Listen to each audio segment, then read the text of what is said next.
wants to volunteer? हमने last session में life skills के ऊपर बात करी थी कि लाइफ स्किल्स क्या है और क्यों इम्पोर्टेंट हैं. सो मे बी 1 or 2 वॉलंटियर्स अगर आप बताना चाहते हैं. हेलो. हाँ जी, आप लास्ट सेशन में थे विश्वजीत जी. जी मैम, जी मैम. आप बताना चाहेंगे लाइफ स्किल्स क्या है और हमारे लिए क्यों इम्पोर्टेंट है जानना. जी मैम. बताइए. लाइफ हम स्किल एक जी लाइफ स्किल एक हमारे जैसे कोई व्यक्ति का एक हुनर होता है, वो लाइफ स्किल होता है, चाहे वो बोलने की कला में हो या कुछ अपने बात को दूसरे के सामने रख सके. और ये हर व्यक्ति के अंदर ये कला होनी चाहिए, लाइफ स्किल से जुड़ी जो भी चीज हो. क्योंकि अगर आपके पास कोई ना कोई अगर हुनर नहीं है तो आप किसी काम को लेके आगे बढ़ नहीं सकते हो. तो इसमें जो ट्रेनिंग में आप बहुत अच्छी तरह से बता रहे हो मैम कि किस तरह से हम अपने बात को दूसरे के सामने रख सके, या अपनी जो हॉबी है या अपनी जो कला है उसको हम किस तरह से लोगों के सामने रख सके, या लोगों को किस तरह से हम अपनी ओर मोटिवेट कर सके या प्रेरित कर सके कि कोई भी चीज को समझाने के लिए, चाहे वो किसी प्रोडक्ट को लेके या एजुकेशन को लेके, तो अच्छी तरह से हम किस तरह से लोगों को अपनी बात किस तरह से कह सके. और साथ में जैसे मैं इतने लंबे समय से रीड के साथ जुड़ा हुआ हूँ, तो हर कोई ना कोई ट्रेनिंग में जुड़ता रहता हूँ. तो मैं जैसा मेरी बात को दूसरों के सामने कह पाता हूँ, तो ये एक तरह से भी एक स्किल है कि अपने बात को दूसरे के सामने आप बोल सकते हो, उसको अच्छी तरह से किसे संतुष्ट कर सकते हो. जी जी, थैंक यू. ये बहुत इंपॉर्टेंट स्किल के बारे में आपने बात करी, जिसे कि कम्युनिकेशन स्किल हम कह रहे हैं. थैंक यू विश्वजीत जी. कोई और वॉलंटियर करना चाहेगा? Good afternoon, ma'am. Good afternoon. Is that Margaret? No, ma'am. I'm Divya. Divya. हाँ जी दिव्या. यस मैम, हमने लास्ट लेसन में ना सेल्फ कॉन्फिडेंस से रिलेटेड बातें की थी, जिसमें हमने ये भी बताया था कि अपनी खुशी और अपनी ताकत को कैसे पहचाना जाता है.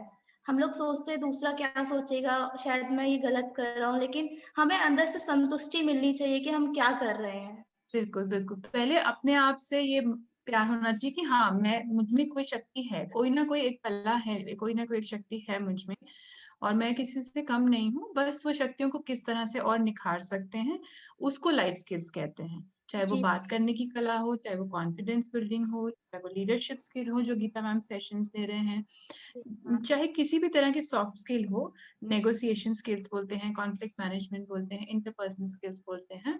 ये हमें कहीं ना कहीं पर्सनल और प्रोफेशनल लाइफ में काम आती है. Thank you so much Divya. कोई और कुछ अलग कहना चाहता है और shall we move ahead? Good afternoon, ma'am. Good afternoon. Ma'am, this is Margaret, ma'am. Yes Margaret. Last section we have learned why life skill is important. We have learned, ma'am, and why do we need to develop a life skill? You have taught us. Then you have given some key points like decision making and problem solving, creative thinking, and critical thinking, like self awareness. Like these things you have taken, and you have thought about interpersonal skill and personal skill, social skills, like people skill. Like this point you have given us, ma'am. Very good, Margaret. वही slide I'm showing, the same slide I'm showing, exactly what we talked about in the last section. Then why life skill is important, and एक broader way में life skill को किन भागों में divide किया गया है. So as shown on the slide and as shared by Margaret, communication and interpersonal skill यानी कि हमारी बातचीत करने की कला, जो हम अपनी बात दूसरे के सामने इफेक्टिवली रख सकें और दूसरे को अपनी बात समझा सकें और उनकी बात सुन सकें.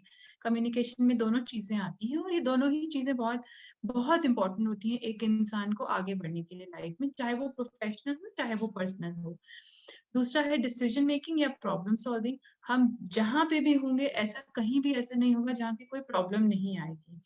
तो हमारे अंदर वो कौन सी ऐसी स्किल्स हैं जो हम डेवलप कर सकते हैं कि वो डिसीजन मेकिंग या प्रॉब्लम सॉल्विंग में हमें हेल्प कर सके. जो लीडरशिप के सेशंस मैम ने अभी दिए हैं, उसमें इस पे बहुत डिटेल में बात हुई है. हम इसको मर्ज करेंगे अपने आगे के सेशंस में लाइफ स्किल्स में. बट ये बहुत इंपॉर्टेंट पार्ट है एक लीडर की लाइफ साइकिल में, क्योंकि जो प्रॉब्लम्स और जो सिचुएशंस के सामना उन्हें करना पड़ता है बड़ी टीम के साथ, अलग अलग जो उनके सामने चैलेंजेस आते हैं, चाहे वो इंटरनल हो एक्सटर्नल हो, प्रॉब्लम सॉल्विंग बहुत इंपॉर्टेंट रहती है। That is why this is something जो एक्सपीरियंस के साथ आता है, जो ज्यादा पढ़ने से आता है, लोगों को ज्यादा सुनने से आता है, अपनी बातें शेयर करने से, दूसरों की बातें सुनने से हमारी ये कला बढ़ सकती है। क्रिएटिव थिंकिंग यानी कि कुछ ऐसी चीजें जो हम न्यू आइडियाज, न्यू चीजें लेके आ सकें, जैसे कि अभी हम शुरू में ही बात कर रहे थे कमलेश जी के साथ। उन्होंने अपने सेंटर पे ये ऑब्जर्व किया कि कुछ बच्चों के साथ सही जो है सलूक नहीं हो रहा है, इन द सेंस कि उनकी पढ़ने लिखने की उम्र में उनको काम कराया जा रहा है, चाहे वो किसी भी वजह से है, उनकी जो आर्थिक स्थिति है पेरेंट्स की वो इस लायक नहीं है कि बच्चों को पढ़ाए। प्रोबेबली बच्चों को नहीं भी पता है कि उनके राइट्स क्या हैं। तो उन्होंने क्रिएटिवली अपना एक क्रिएटिव थिंकिंग निकाली कि इन बच्चों को किस तरह से एजुकेशन के अंदर इंटीग्रेट कर सकें, उनके पेरेंट्स को भी शायद एजुकेट करेंगे, और एक एनवायरनमेंट क्रिएट कर रहे हैं कि वो बच्चों को इंटीग्रेट करें, उनको जो बेसिक उनकी एजुकेशन की जो राइट है, राइट टू एजुकेशन है, it's not something which is it's a birth right कि अगर बच्चा पैदा हुआ है तो उसको एजुकेशन का राइट है as part of the Indian constitution. Then is self awareness and empathy. ये इम्पोर्टेंस है इंटेलिजेंस, जो इमोशनल इंटेलिजेंस है वो इम्पोर्टेंट है कि आपके अंदर जो एक कला है कि दूसरों के साथ जो आप एक्सपीरियंसेस हैं जो हो रहे हैं उसकी एम्पैथी रख सकें। इसके बारे में भी हम डिटेल में बात करेंगे आगे।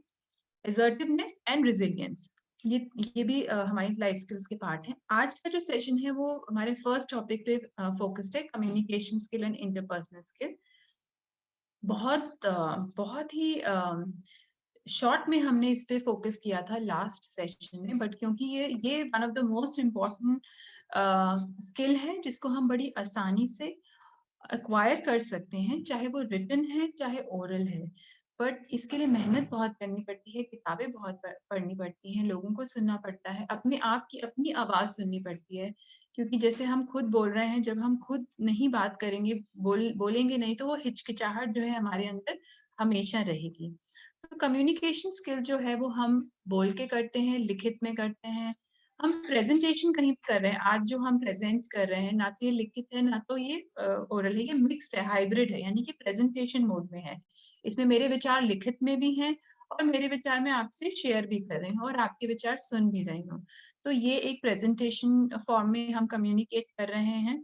जब हम कम्युनिकेट करते हैं हम अपने भाव दूसरों को रखते हैं और इन्फ्लुएंस करने की शक्ति रखते हैं। अगर मैं आपके भाव से नहीं सहमत हूँ तो मैं इन्फ्लुएंस नहीं होंगी। तो वो ऐसी स्किल्स या ऐसे शब्दों का प्रयोग करें या अपने एक्सपीरियंसेस का प्रयोग करें कि सामने वाले को आपकी बात समझ आए एंड वो उससे सहमत भी हो, और अगर असहमत भी है तो वो वार्तालाप चलती रहे।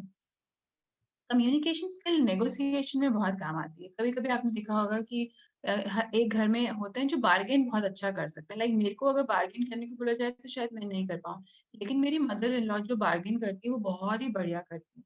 तो वो स्किल मैं उनसे सीखने की कोशिश करती हूँ।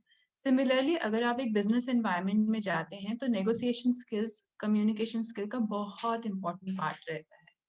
So this also we can acquire, because जैसे अगर हम किसी एग्जीबिशन में जा रहे हैं, हम अपने प्रोडक्ट सेल कर रहे हैं, तो अब जब सामने वाला नेगोशिएट करना चाह रहा है आपसे, तो that time your communication skill will play a very important role कि आप उसे कैसे कन्विंस करते हैं कि नहीं, जो प्राइस हम कोट कर रहे हैं that is not a business price, that is something की हैंडमेड है हमारा प्रोडक्ट, औरतों ने बनाया है, इस इनकम से जो विमेन है उसका लाइवलीहुड चलेगा, उसके बच्चे पढ़ेंगे। सो दोस काइंड ऑफ थिंग कि आपने वो कला है कि आप आगे उस पर्सन को कन्विंस कर सकते हैं।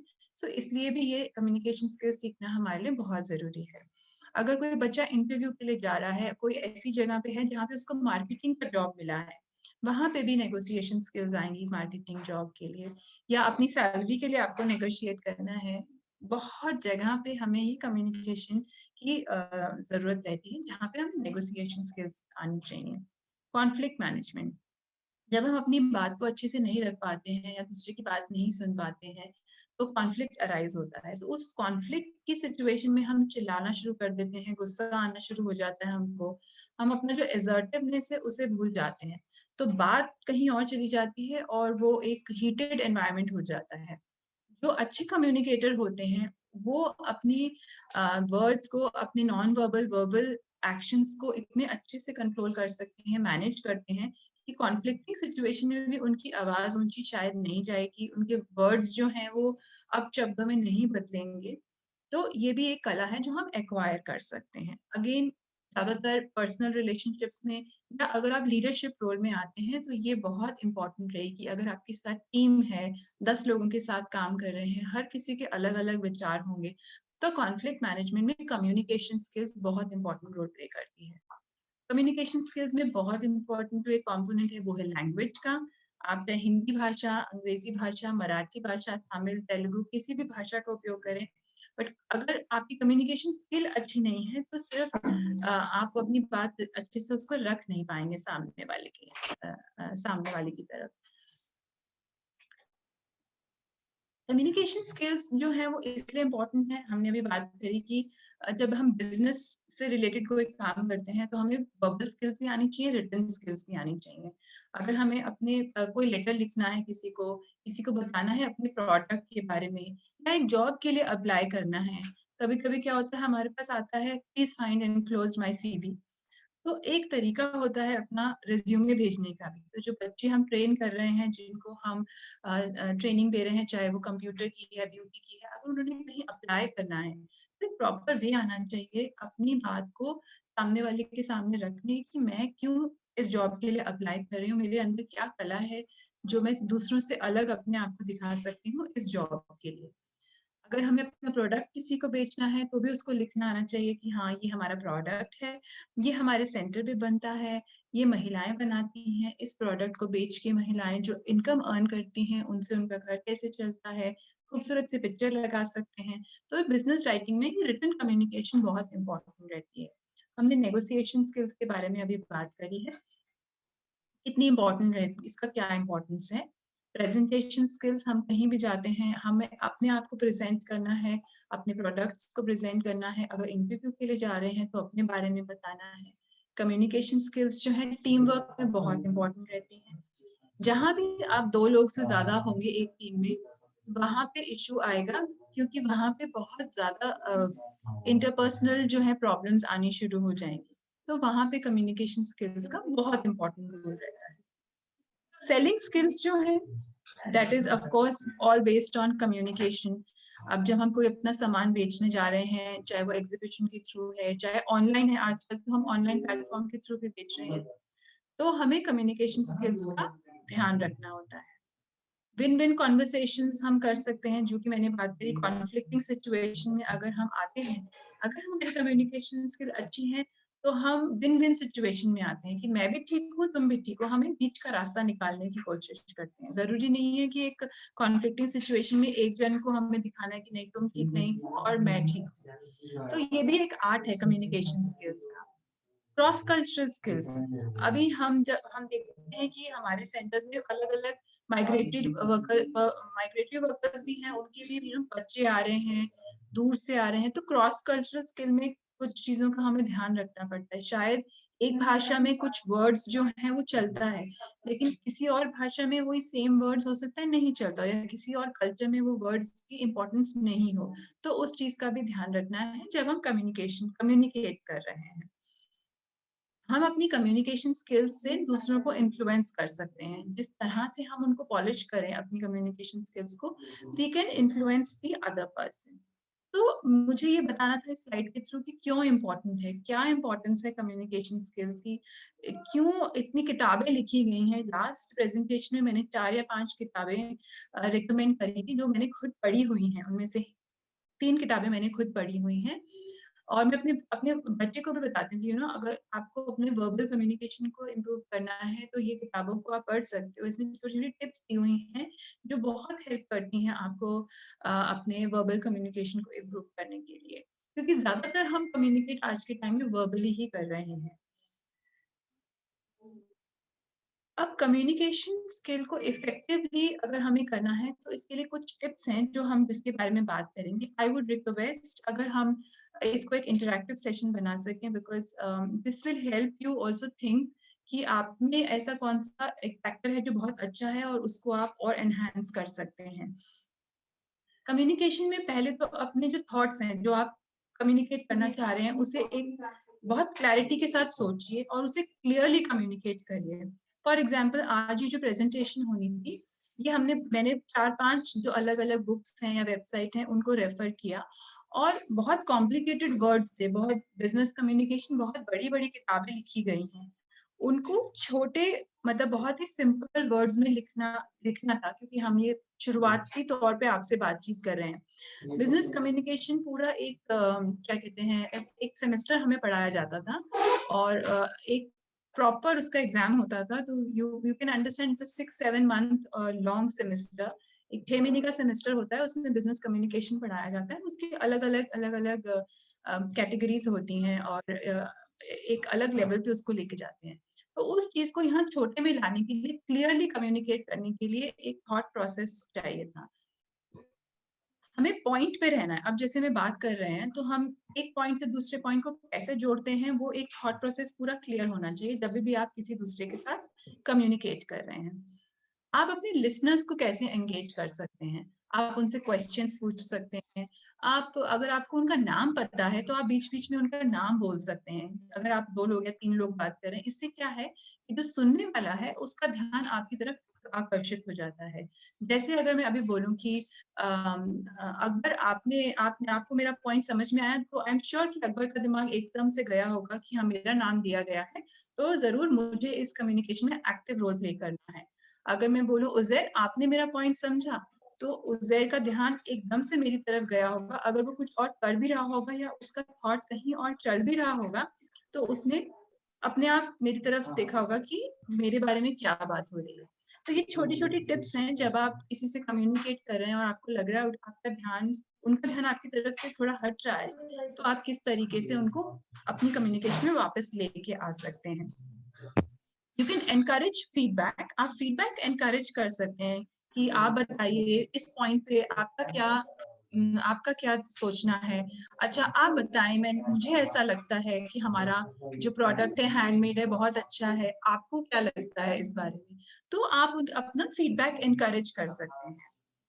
जब आप किसी और जगह पे जाते हैं, जैसे कि हो सकता है ट्रैवल करते हैं कुछ लोग अपने प्रोडक्ट को लेके, या फिर अब जैसे एक जगह से दूसरी जगह आप जॉब के लिए अप्लाई कर रहे हैं, तो जहाँ दूसरी जगह जा रहे हैं उस कल्चर के बारे में थोड़ा ज़रूर रिसर्च करके जाइएगा। जैसे कि मैंने बताया कुछ शब्द जो होते हैं किसी कल्चर में एक्सेप्टेबल होते हैं। जैसे मुंबई की भाषा में कुछ चीज़ें बहुत एक्सेप्टेबल हैं। तू, तुम ऐसा करके बोलना काफ़ी एक्सेप्टेबल है। बट अगर हम वही किसी दूसरी जगह जाते हैं जहाँ पे आप करके बोला जाता है एंड जी करके बोला जाता है, हो सकता है वो थोड़ा उनको लगे कि ये मतलब इस तरीके से रूड है, या तो उस कल्चर को समझना बहुत इम्पोर्टेंट है। अगर आप किसी इम्पोर्टेंट एसोसिएशन के लिए जा रहे हैं या कहीं इम्पोर्टेंट आप अपने आप को रिप्रेजेंट या अपनी ऑर्गेनाइजेशन को रिप्रेजेंट कर रहे हैं, किस तरह का पहनावा होना चाहिए वो आपके नॉन वर्बल का पार्ट हो सकता है, क्योंकि again culture plays a lot in communication, तो उसका हमें ध्यान रखना चाहिए। एक्टिव लिसनिंग मतलब आप जब कम्युनिकेट कर रहे हैं तो सिर्फ बोलना ही इम्पोर्टेंट नहीं है, सुनना भी बहुत इम्पोर्टेंट है। तो दूसरा इंसान आपकी बात को समझ रहा है, उसको क्या फीडबैक दे रहा है, उसके बारे में जानकारी, उसके बारे में एक्टिवली अवेयरनेस रखना जब आप एक कम्युनिकेशन फोरम में हैं, कम्युनिकेट कर रहे हैं। एक पॉजिटिव बॉडी लैंग्वेज बहुत ज़रूरी है। कभी-कभी आपने देखा होगा लोग अपना हाथ बहुत ऐसे यूज़ करते हैं, या अगर पेन है तो पेन बहुत यूज़ करते हैं, या कुछ भी बहुत अग्रेसिवली चल-चल के बात करते हैं, एक जगह पे टिक के बात नहीं करते। तो कभी-कभी वो डिस्ट्रैक्टिव हो सकता है। तो एक पॉजिटिव बॉडी लैंग्वेज हमें रखनी चाहिए जब हम एक फॉर्मल कम्युनिकेशन में कर रहे हैं। नॉन फॉर्मल या इनफॉर्मल कम्युनिकेशन में इतना इम्पोर्टेंट नहीं है इन सब चीज़ों का, बिकॉज़ वो एक फ्रेंडली एनवायरनमेंट होता है। You are not communicating professionally I would say. तो ये it's more of a formal communicating way. But कुछ चीज़ों को अगर आप अपने रोज़मर्रा की ज़िंदगी में लेके आएँगे, तो वो एक नेचुरल वे ऑफ कम्युनिकेशन हो जाएगा आपके लिए। अभी ये एक इमेज हम देख रहे हैं जिसमें कि बहुत सारे लोग हैं। I would want you to tell कि अब जो ऊपर के पॉइंट्स हमने पढ़े हैं और इस टीम ये जो आप पिक्चर देख रहे हैं, इसको आप कैसे एसोसिएट कर सकते हैं? इसमें कम्युनिकेशन का रोल कहाँ पे आता है? I would request you to unmute. And please volunteer in points को अगर हम इस पिक्चर के साथ जोड़ना चाहें तो हम कैसे जोड़ सकते हैं? अविनाश, आप कंट्रीब्यूट करना चाहेंगे?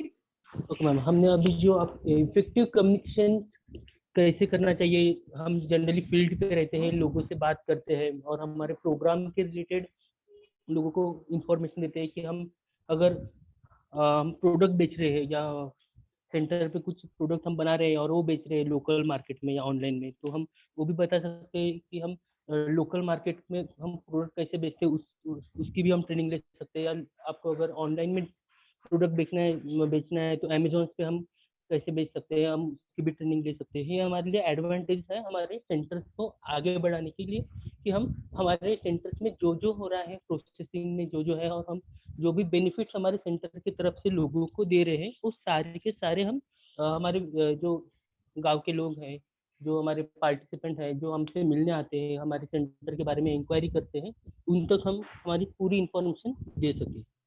जी जी, तो आप ये कह रहे हैं अपने सेंटर के बारे में बताने में एक इफेक्टिव कम्युनिकेटर का रोल यही रहेगा कि अगर आप मोबिलाइजर हैं या आप सेंटर पे हैं जो आप एक कम्युनिकेटिंग रोल में हैं, अगर ये इफेक्टिवली कम्युनिकेट हम कर सके तो ज्यादा से ज्यादा लोग हमारे साथ जुड़े। आप ये Yes, ma'am. Point, thank you so much.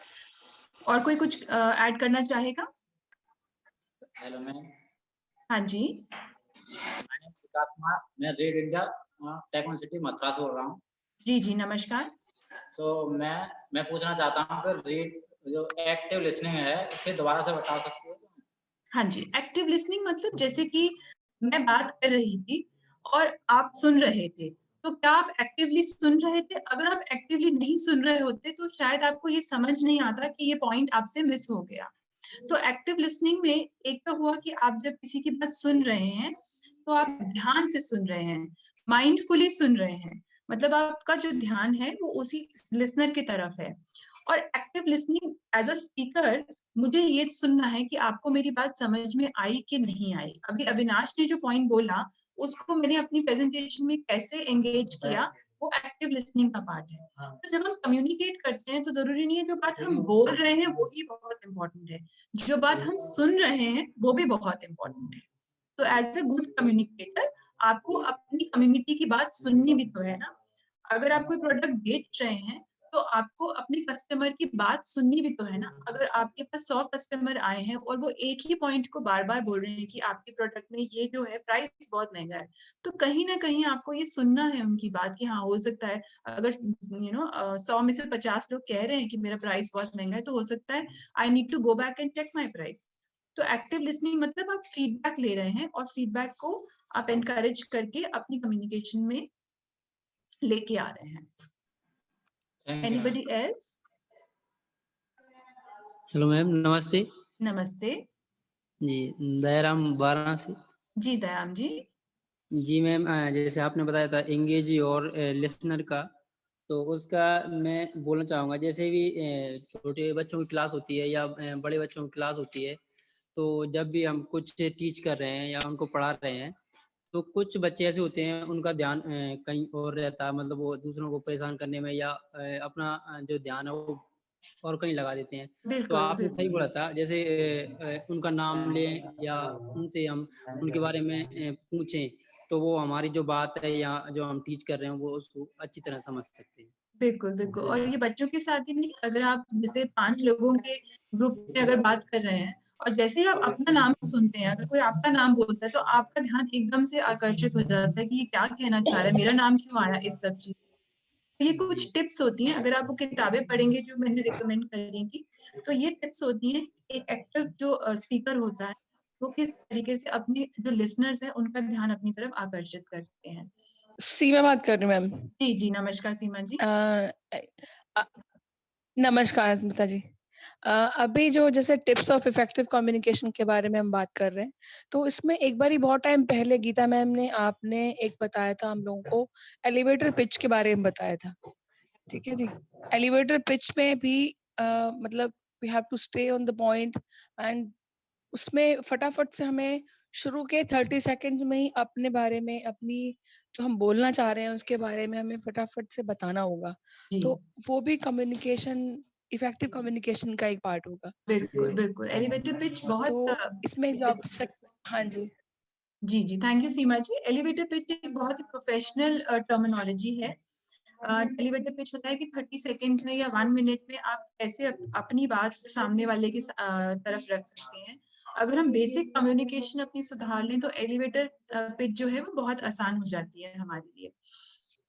जी जो जी जी जी, thank you so much for bringing out that point. यहाँ पे जो इमेज दिख रही है इसमें कम्युनिकेशन का जो रोल था वो ये है कि एज अ लीडर, अब इसमें से लीडर कौन है हमें समझ में नहीं आएगा, तो इसलिए लीडर के लिए बहुत इंपॉर्टेंट है कि वो हमेशा लीडरशिप रोल में नहीं रहे।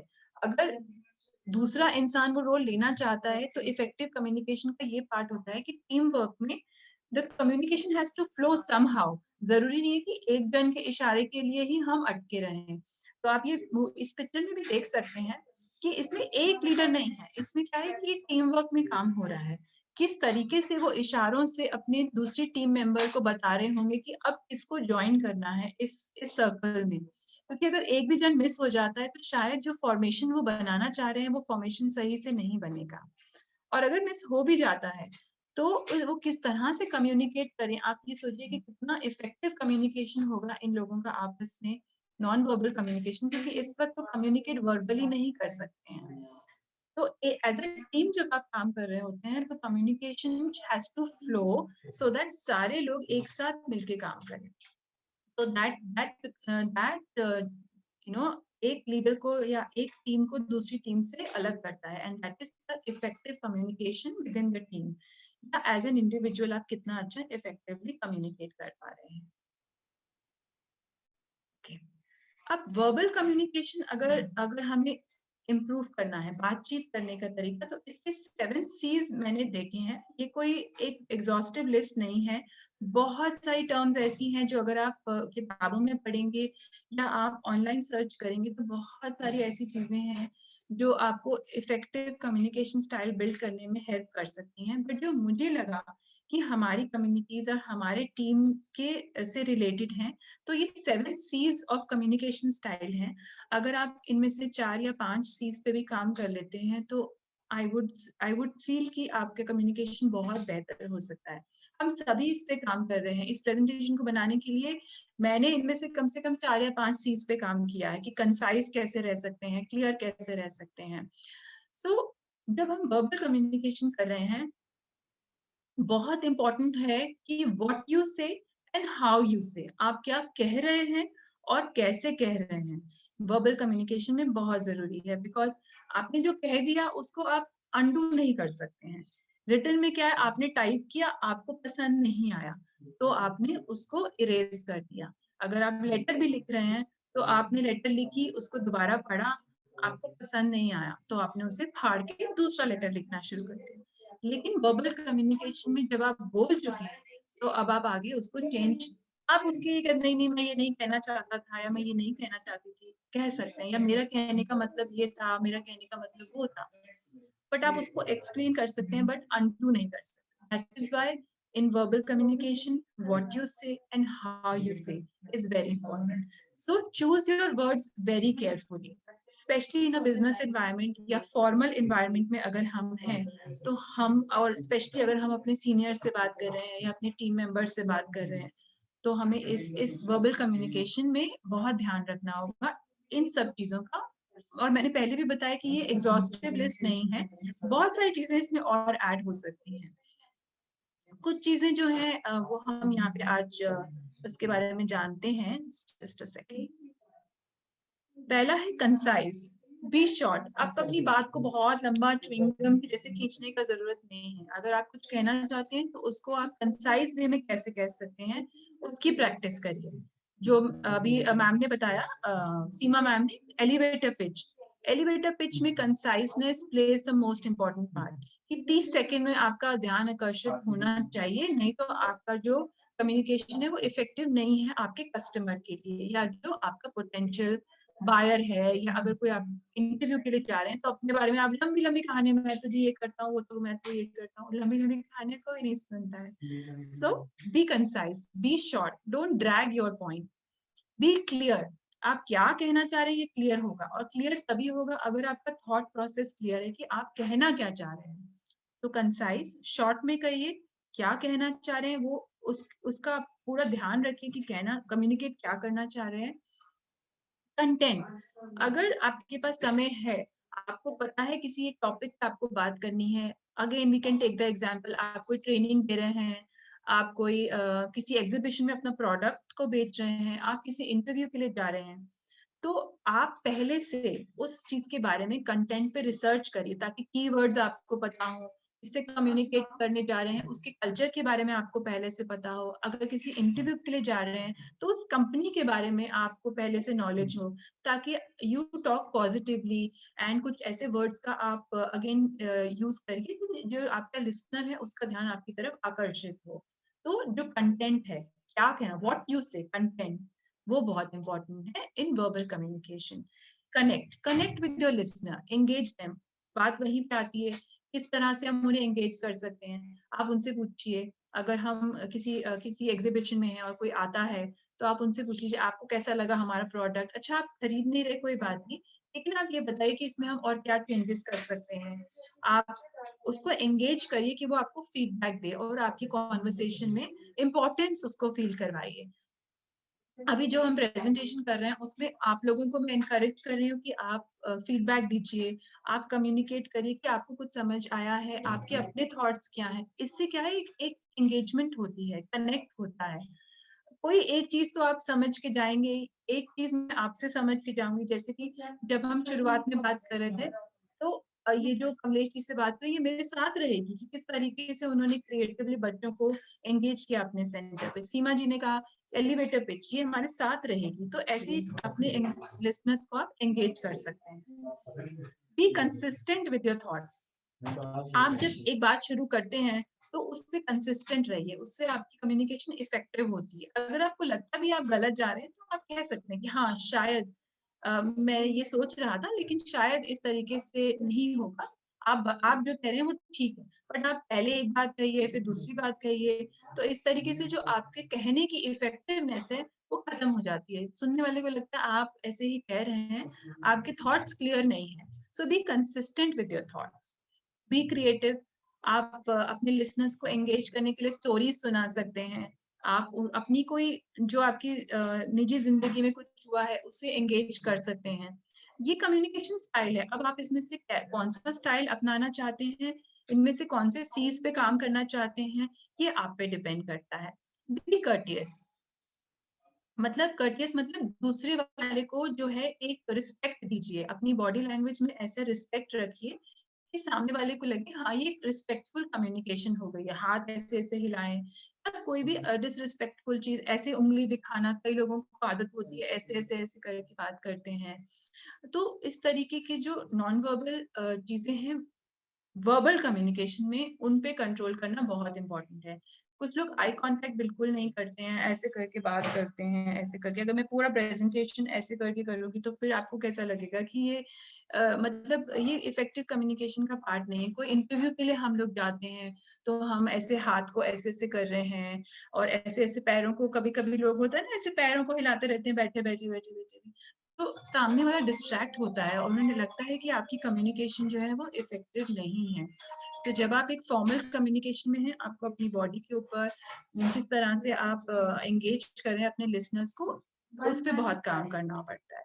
तो ये 7 C's हैं। I hope this is something that ये आपके साथ कुछ आपको इसमें सीखने को मिला हो।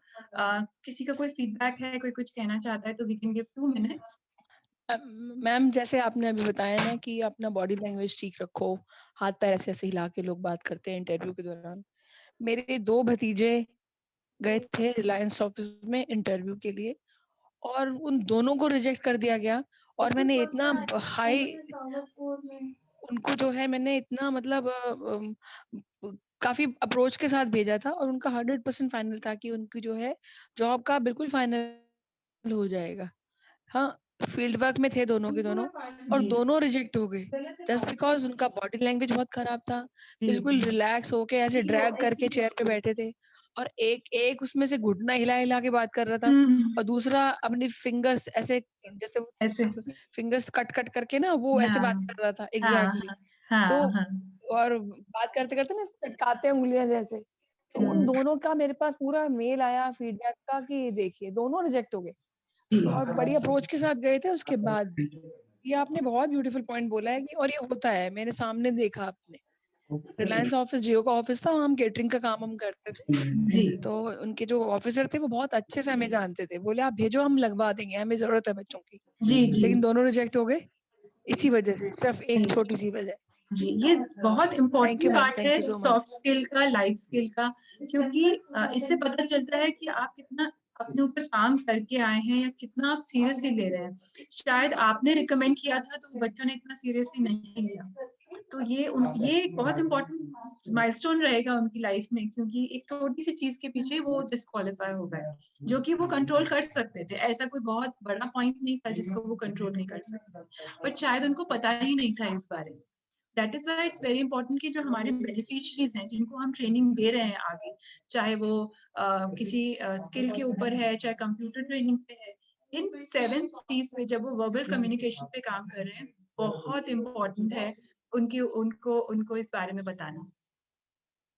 So anybody else who wants to share, कुछ अपना एक्सपीरियंस शेयर करना चाहते हैं, कोई पॉइंट, क्योंकि हमारे साथ 67 लोग जुड़े हैं, आई एम श्योर यहाँ पे बहुत सारे एक्सपीरियंसेस होंगे।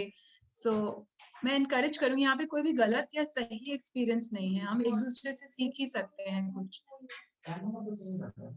Hello ma'am Meena. नमस्ते मीना दी। हाँ नमस्ते सुधा दी। हाँ जैसे आज जो आपने ये टॉपिक लिया है कम्युनिकेशन का, वो बहुत ही इम्पोर्टेंट है, क्योंकि जो भी चाहे हम पर्सनल लाइफ में करें या ऑफिशियल लाइफ में करें, अगर हमारा कम्युनिकेशन कुछ नहीं कर सकते। जब हम लोग ट्रेनिंग कराते हैं, गांव में जाते हैं, तो कई बार गांव में ऐसे प्रश्न आ जाते हैं कि जब उनको पता है कि रीड द्वारा हम ब्यूटी पार्लर, सिलाई का काम कर रहे हैं, पर हम पॉसिबल नहीं है कि हर गांव में हम सेंटर निकालें। तो लोग पर जाते हैं तो बहुत खुश आती है मीटिंग के लिए, और वो बोलने लगे कि एक सिलाई सेंटर मैडम यहाँ भी स्टार्ट कर दो। तो ये अब तो उस समय मैंने जवाब दिया कि चलो एक बार आप लोग लिस्ट बनाओ, देखो कितनी लड़कियां इंटरेस्टेड है, कितने नहीं है, इस गांव में हो सकता है या नहीं हो सकता। अगर बात तो ये लेते कि नहीं हम नहीं निकाल सकते, लग जाता है कि आ गए, तो जो हमारी बात है उस समय वो बहुत इफेक्टिव तरीके से लेनी होती है कि हम किस तरह से करें। आपके बात होती है, फिर मैं मेरे स्टाफ के साथ जब प्लानिंग मीटिंग करते हैं तो उसमें भी देखना पड़ता है कि क्या मैं अपनी बात को अच्छे से समझा पा रही हूँ, क्योंकि मेरा जो कम्युनिकेशन उनके साथ बेहतर होगा तो ही वो आगे काम कर सकते हैं। बिल्कुल बिल्कुल बिल्कुल सही मीना दी, बिल्कुल। इसीलिए हमें प्रिपेयर करके जाना पड़ेगा कि अगर ये सवाल आता है तो मैं क्या जवाब दूंगी। तो वहां पे कंटेंट की बात आती है कि आप आपस में एज ए टीम बात करके जाएंगे कि अगर हमारे पास कम्युनिटी ये सवाल करती है तो हम इसका क्या जवाब दे सकते हैं। पता चले आपने कुछ और जवाब दे दिया, दयाराम जी ने कुछ और जवाब दे दिया, तो वो एक कम्युनिकेशन गैप आ जाता है। बिल्कुल, आपने बिल्कुल सही पॉइंट उठाया, thank you Meena. Verbal communication में कुछ और चीजें हैं जो बहुत इंपॉर्टेंट है।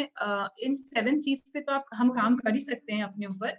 आई कांटेक्ट, अपने जब आप बात रख रहे हैं, आई कांटेक्ट बहुत इंपॉर्टेंट है। आप जिससे बात कर रहे हैं, आप अपनी आई कांटेक्ट से काफी हद तक अपनी बात कन्विंस करा सकते हैं। ये नहीं कि आप गलत बात कह रहे हैं तो वो भी कन्विंस हो जाएगा। बात सही हो और अच्छा आई कांटेक्ट हो तो आपका एक इफेक्टिव एक इम्पैक्ट पड़ता है अपने लिसनर पे। अपनी बात कहने के लिए जल्दबाजी मत करिए। ये नहीं सोचिए कि मैं फटाफट कह दूं और चुप हो जाऊं ताकि सामने वाला दोबारा ज्यादा मुझसे क्वेश्चन नहीं करे। आराम से कहिए, अपने अच्छे थॉट्स हैं, आप काफी एक्सपीरियंस लोग हैं, सभी लोग कम से कम नहीं तो 5-5, 6-6 साल से रीड के साथ जुड़े हुए हैं। काफी समझ है आपको रीड के बारे में, अपने काम के बारे में, अपनी ट्रेनिंग्स के बारे में। आप अपनी बात को आराम से रखिए, कोई जल्दबाजी नहीं है, एंगेज करिए। टाइम की कभी कोई कमी नहीं रहती, चाहे आप मोबिलाइजिंग के लिए जा रहे हैं, चाहे आप ट्रेनिंग्स में जा रहे हैं। मैंने पहले भी कहा, अब एंगेज करिए अपने लिसनर्स को। वन वे कम्युनिकेशन कभी भी इफेक्टिव नहीं होता, 2 वे कम्युनिकेशन ही इफेक्टिव होता है। आपने अपनी बात कही, आपको आपकी दूसरी बात को समझ में आया कि नहीं आया, इसलिए बहुत इंपॉर्टेंट है ये करना। सो मैं कह रही थी कि बात को आराम से कहिए, कोई जल्दबाजी नहीं है हमें हमारी बात कहने में। अपनी बात कहने के लिए सुनना भी बहुत इम्पोर्टेंट है। सुनिए भी आराम से। तो अपनी बात कहने के लिए एक गुड कम्युनिकेटर के लिए एक गुड लिसनर होना बहुत जरूरी है। जहां तक हो सके हीटेड आर्ग्यूमेंट्स अवॉइड करने चाहिए, स्पेशली बिजनेस कम्युनिकेशन में। बहुत लड़ाई करने से, अग्रेसिव होने में, आवाज ऊंची करने के लिए जरूरी नहीं है कि हमें ऐसे शब्दों का इस्तेमाल करना पड़े जो कि दूसरे को हर्ट कर सकते हैं। आप अपनी बात को एसर्टिवली, मतलब आप अपनी बात को तसल्ली से, साफ शब्दों में, सही शब्दों में दूसरे के सामने रख सकते हैं। अगर आप किसी के असहमत भी हैं अगर किसी से, तो उसको भी सरल भाषा में हम कम्युनिकेट कर सकते हैं। जरूरी नहीं है कि लड़ाई झगड़ा करके, तू मैं करके ही हम अपना पॉइंट जो है वो प्रूव कर सकते हैं। सो ये कुछ टिप्स थी। मैं अगेन इनकरेज करूंगी, अगर आपकी लाइब्रेरीज में इफेक्टिव कम्युनिकेशन पे बुक्स हैं तो उसे पढ़िए, और अपने जो हमारे स्टूडेंट्स आते हैं या जो बेनिफिशियरीज भी आते हैं उनको एंगेज करिए और एनकरेज करिए कि वो भी वो किताबें पढ़ें। क्विकली, हम सभी की जिंदगी में कोई ना कोई ऐसा एक जना जरूर होता है कि उसको सुनना बहुत अच्छा लगता है हमको, या उसको हम जब भी सुनते हैं तो हमें बहुत अच्छा लगता है कि हाँ, हमें कुछ नया सीखने को मिला है उससे। तो हम 5-6 पॉइंट्स लेंगे कुछ लोगों से। आप अपनी जिंदगी में जिसको समझते हैं कि वो एक अच्छा कम्युनिकेटर है, गुड कम्युनिकेटर है, उसका आप बताएंगे, शेयर करेंगे, और कौन सी ऐसी बात है उस कम्युनिकेटर के बारे में जो आपको अच्छी लगती है और आप अपनी जिंदगी में उसे you want to adapt that in your communication style. Please quickly आप unmute करके बताएंगे। हेलो, हाँ जी, good afternoon ma'am. Good afternoon ma'am मैं नामिका लखनऊ से। हाँ जी नामिका। मैम मेरी रियल लाइफ में मैं अपने भाई को इंस्पायरिंग गुड कम्युनिकेटर मानती हूँ, बिकॉज वो जहाँ पर भी है, वो जैसे भी किसी से बात करता है तो इट्स वेरी इंस्पायरिंग एंड वो बहुत इम्प्रेसिव मुझे लगता है वो जब किसी से बात करता है। तो अनामिका, वो कौन सा ऐसा सी है या वो ऐसी कौन सी बात है जो अभी पॉइंट्स पड़ी है, इनसे भी अलग अगर कुछ है तो वो हाईलाइट करिए। इसका इंपॉर्टेंस ये है कि दूसरे लिसनर्स भी सुन सकेंगे कि गुड कम्युनिकेटर्स का कौन सा एक इफेक्टिव पॉइंट है जो लोगों को अच्छा लगता है।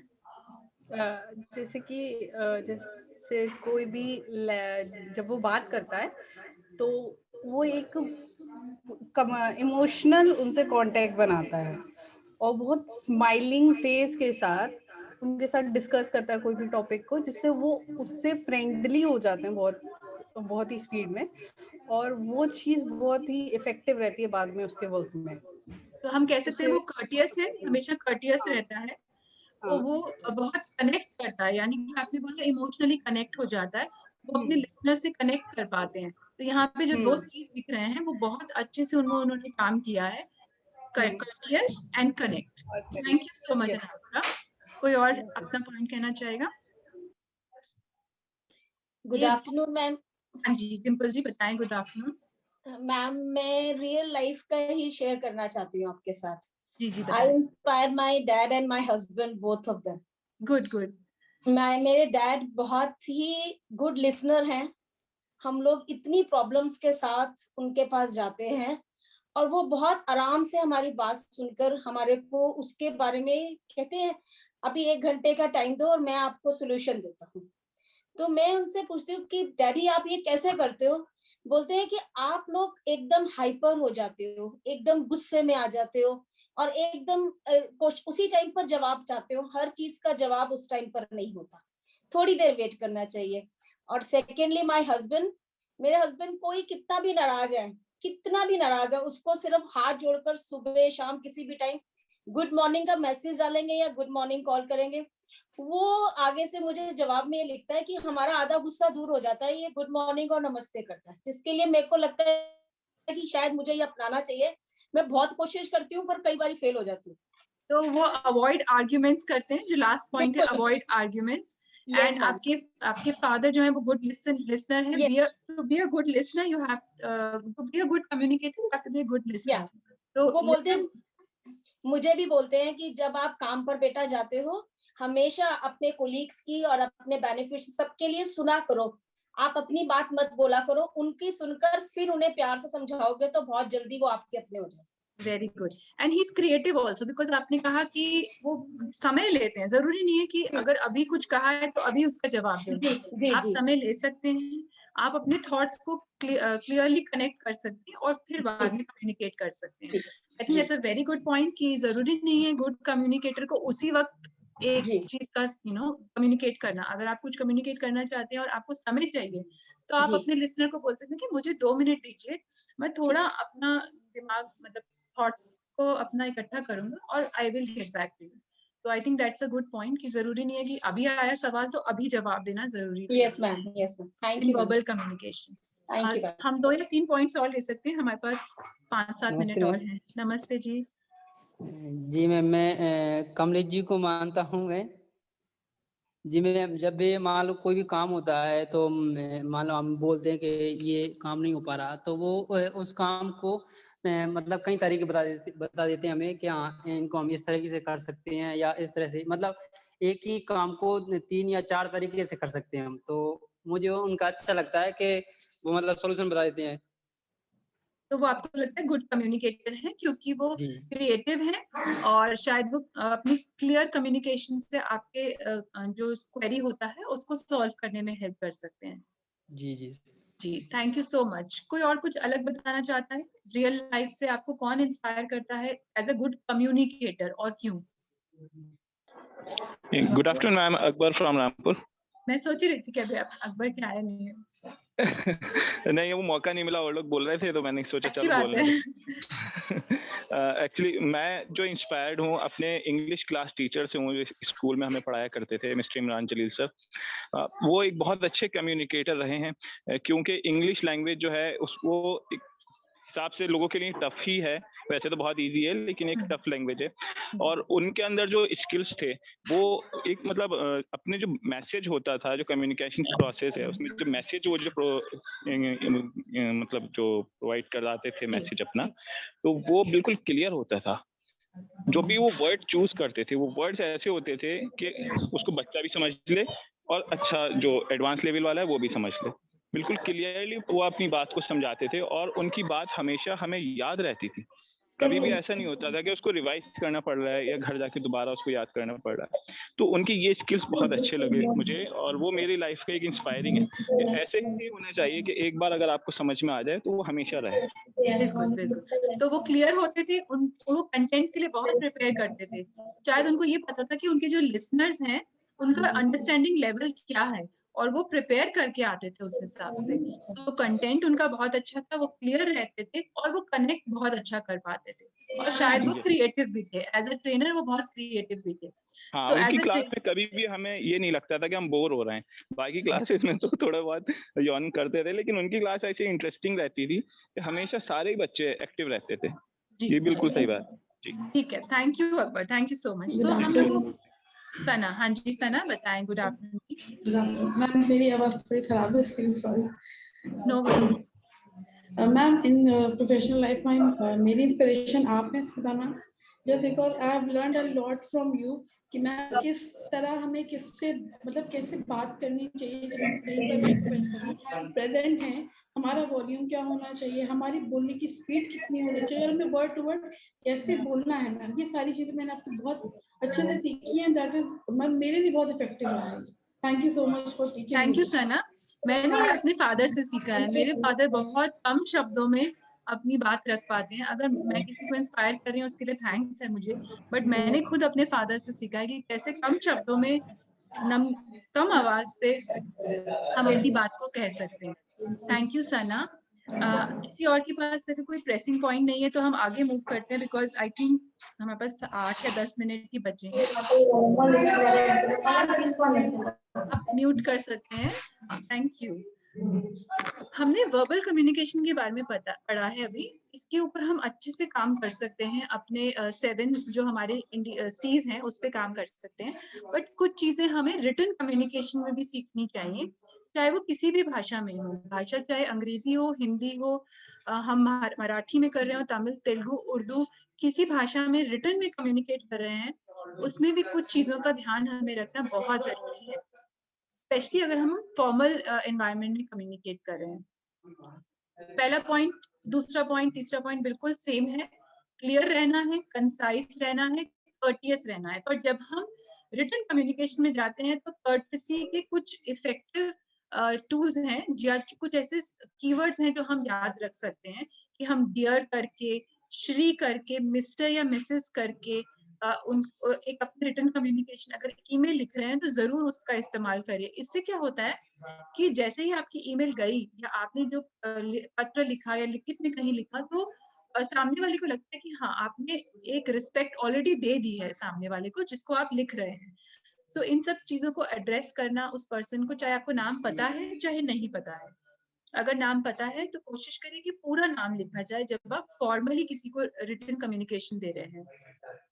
आप जो भी बात कहना चाह रहे हैं उसे क्रिस्प शब्दों में टू द पॉइंट सामने वाले को रखिए। बहुत जार्गन्स की जरूरत नहीं है, कहानियां गढ़ने की जरूरत नहीं है अगर आप किसी को फॉर्मली कम्युनिकेट कर रहे हैं। हाँ, अगर स्टोरी राइटिंग है, आप किताब लिख रहे हैं, कविता लिख रहे हैं, दैट्स अ डिफरेंट थिंग, क्योंकि उसमें आप किसी वन पर्सन को एड्रेस नहीं कर रहे हैं। दैट इज योर क्रिएटिविटी, वो आपकी क्रिएटिविटी है, उसमें आप एज क्रिएटिव हो सकते हैं। बट अगर हम एक फॉर्मल कम्युनिकेशन कर रहे हैं, फॉर एग्जाम्पल अगर आप गीता मैम को कुछ लिख रहे हैं या अपने किसी बायर को कुछ लिख रहे हैं या कोई पार्टनर है जो जिसको आप कुछ लिख रहे हैं, तो be very concise, choose your words very carefully कि आप क्या लिखना चाह रहे हैं। बी कर्टियस, शुरुआत में ही आप एड्रेस करिए प्रॉपर उस पर्सन को। जब आप खत्म कर रहे हैं तो भी एक ऐसी लैंग्वेज लिखिए कि सामने वाला आपको वापस जवाब दे, that we look forward for your response, या आपकी बात को हम सुनना चाह रहे हैं, आपके क्या थॉट्स हैं हम वो सुनना चाहेंगे आपकी तरफ से। अगर आप लिखित में नहीं देना चाहते तो आप इस नंबर पे मुझे कांटेक्ट भी कर सकते हैं। आप ऑप्शन दीजिए सामने वाले को कि वो they should get back to you.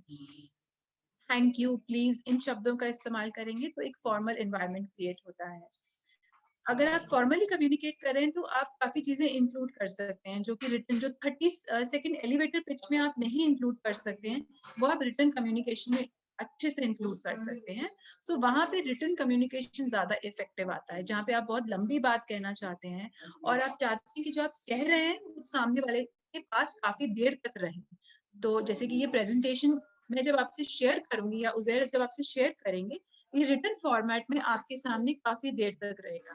लेकिन जो हम बोल रहे हैं वो मैंने अभी बोला, अगर हमने रिकॉर्ड नहीं किया है तो वो चला गया, वो खत्म हो गया।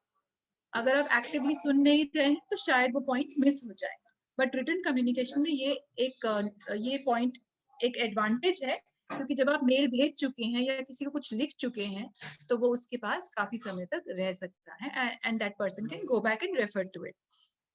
तो इसलिए उसको प्रॉपर एडिट करना, प्रूफ रीड करना, आजकल तो बहुत सारे टूल्स हैं, वर्ड में ही बहुत सारे टूल्स हैं, अदरवाइज गूगल ट्रांसलेट भी है, और कमलेश जी और टूल्स हमें बता सकते हैं कि लैंग्वेज ट्रांसलेशन, पंक्चुएशन, काफी टेक्नोलॉजी आ गई है। हरप्रीत जी भी बता सकते हैं कि ऐसे कौन से टूल्स हैं या ऐसे कौन से सॉफ्टवेयर हैं जो हमें ग्रामर, स्पेलिंग, डिक्शनरी, इस सब में हेल्प कर सकते हैं। सिनोनिम्स होते हैं, मतलब एक शब्द के कई और शब्द होते हैं, तो सिनोनिम्स हम यूज करें।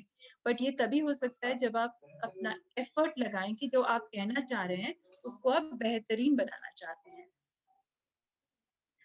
So 50% of any effective communication is what you say, especially in verbal communication, and how you say is another 50%, especially in verbal communication and also in written communication, because आप अपनी बात को कैसे रख रहे हैं वो भी बहुत इंपॉर्टेंट है। एक बात आपने सिंपली लिख दी, एक चीज आपने बहुत कर्टियस वे में रखी। जैसे कि प्रेजेंटेशन बनाते हुए मैंने बहुत सर्च करा कि कौन सी ऐसी इमेजेस का मैं यूज करूं कि ये जो चीजें हैं एक इफेक्टिवली आप तक पहुंच सके। तो ये बात को मैं कैसे कह रही हूँ उसके साथ साथ मुझे लगा कि क्या कह रही हूँ उसके साथ साथ मुझे लगा कि कैसे कह रही हूँ वो भी इम्पोर्टेंट होगा।